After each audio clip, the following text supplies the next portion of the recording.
Pasca bentrokan antara personel Brimob dan personel Polres di Kota Tual, Maluku, kondisi saat ini sudah kembali aman dan kondusif. Meski demikian, polisi masih mendalami terkait dengan kasus kericuhan yang viral di media sosial dan menjadi sorotan dari warganet.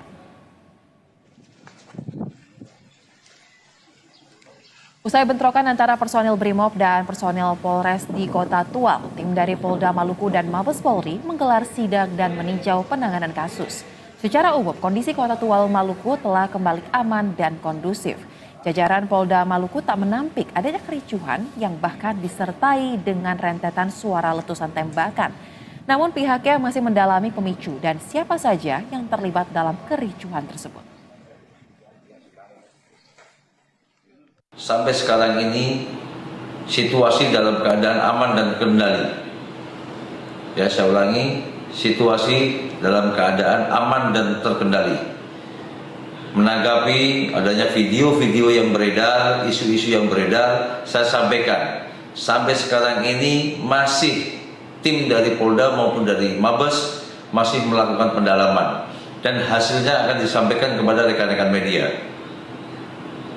Yang paling terpenting saya sampaikan bahwa kondisi situasi di Kota Tual dalam keadaan.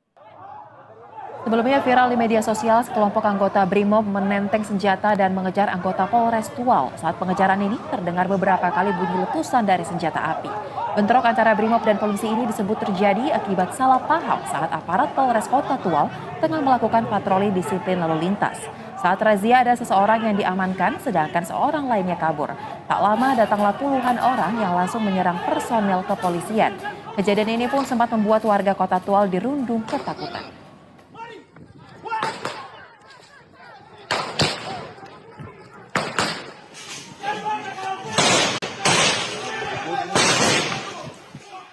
Pemirsa, peristiwa yang terjadi di Kota Tual ini sangat miris, di mana personel Brimob justru terlibat bentrok dengan sesama personel Korps Bayangkara. Bahkan bentrokan disertai dengan letusan senjata api. Dan untuk membahas terkait dengan hal ini, kita sudah terhubung bersama dengan pengamat kepolisian dari ISES, Bambang Rukminto. Selamat malam, Mas Bambang. Selamat malam, Musa. Baik, Mas Bambang, terkait dengan kasus yang terjadi di Tual ini ya, bentrokan antar sesama Korps Bayangkara. Menurut kacamata Anda sebagai pengamat, apakah ini murni hanya karena kesalahpahaman atau ada faktor lain sebenarnya? Kenapa hal ini bisa terjadi? Ya, sebelumnya saya sangat menyampaikan keprihatinan kita ya terkait dengan bentrokan yang seharusnya tidak pernah terjadi. Apalagi ini antar satuan di Korps Bayangkara kita, gitu, antara Brimob dan satuan kewilayahan dan dalam hal ini juga satuan lalu lintas ya. Saya melihat bahwa ini muncul karena ada ego sektoral antar satuan, gitu, yang kemudian memunculkan selain itu juga ada arogansi dari satuan, gitu. Brimob yang lebih menjadi paramiliter di kepolisian seharusnya bisa menahan diri dengan tidak melakukan tindakan kekerasan seperti yang terjadi di Tual seperti ini, seperti itu.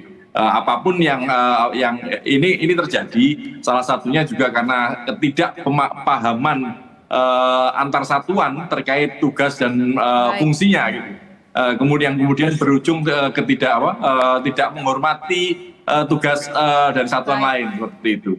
Mas Bambang, bukankah sejak zaman pendidikan para personil Korps Bayangkara ini kan sudah ditanamkan jiwa korsa, tetapi Anda mengatakan ada ego sektoral, berarti di dalam pendidikan tersebut pun bisa dikatakan tidak berhasil ya, karena pada nyatanya mereka berjalan sendiri-sendiri. Singkat saja seperti apa, Mas?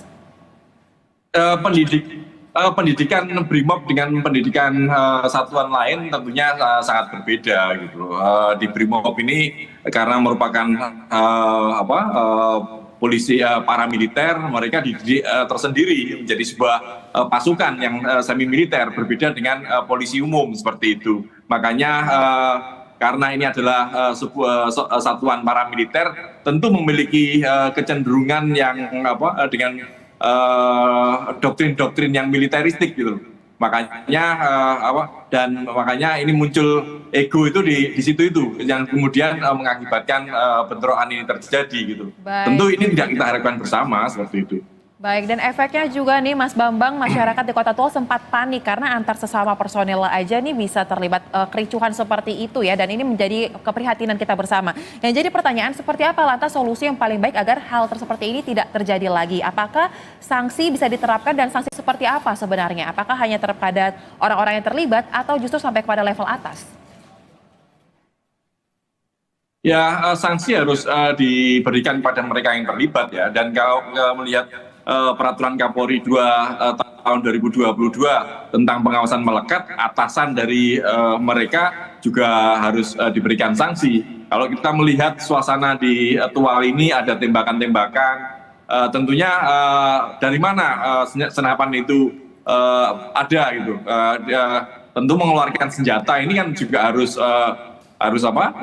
ketat gitu loh, tidak bisa serta-merta anggota Brimob langsung mengambil senjata di gudang terus kemudian menyerang seperti itu tidak mungkin. Makanya ini juga harus diselidiki lebih dalam dari mana, terus kemudian siapa saja yang terlibat agar ke depan juga tidak terjadi lagi. Dan sanksi bagi mereka yang terlibat itu bukan hanya sekedar sanksi disiplin kurungan, sebaiknya juga untuk menyatukan sinergisitas antar satuan. Ini bisa saja dilakukan sanksi-sanksinya lain, misalnya diwajibkan kurve di Mapores misalnya untuk satuan Brimob, atau sebaliknya bagi mereka dari satuan lain untuk kurve di satuan Brimob. Hal seperti ini tentunya bisa mendekatkan antar mereka seperti itu. Baik, kita harapkan peristiwa bentrok antara polisi dan Brimob di Tual ini tidak terjadi lagi, diselidiki secara mendalam dan diberikan sanksi agar masyarakat tidak memberikan citra yang buruk ya terhadap Korps Bayangkara ke depannya akibat peristiwa arogansi ego sektoral ini. Terima kasih telah berbagi pandangannya bersama kami di Berita Satu Malam, pengamat kepolisian dari ISES, Mas Bambang Rukminto. Salam sehat. Salam sehat, Mas.